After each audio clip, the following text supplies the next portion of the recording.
care to I elaborate? just want the bill to be the right bill passed. And right now, the current formation of the bill, as my Secretary of Health and Human Services says, does not necessarily protect the health and safety of women. 80% of the bill is sound and of principle and of good values, which I support. But the other parts of the bill have to be fixed in order for me to sign it. And I've sent a pretty strong signal, both the House and Senate, that I expect a good bill and a good process to get that bill passed. And if not, I've said I'd veto it. But again, 80% of the bill is of sound values and sound principle.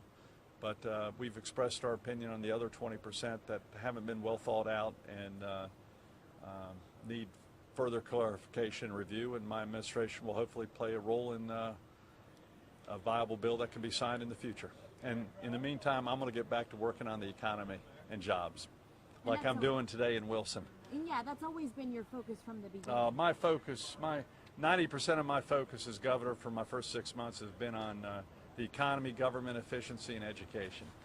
And every bill I'm presenting to the legislature has to do with fixing our economy, fixing education, and fixing a broken government in North Carolina that's worse than we ever imagined when we got into office. But I'm not going to play the victim card. We're going to fix it.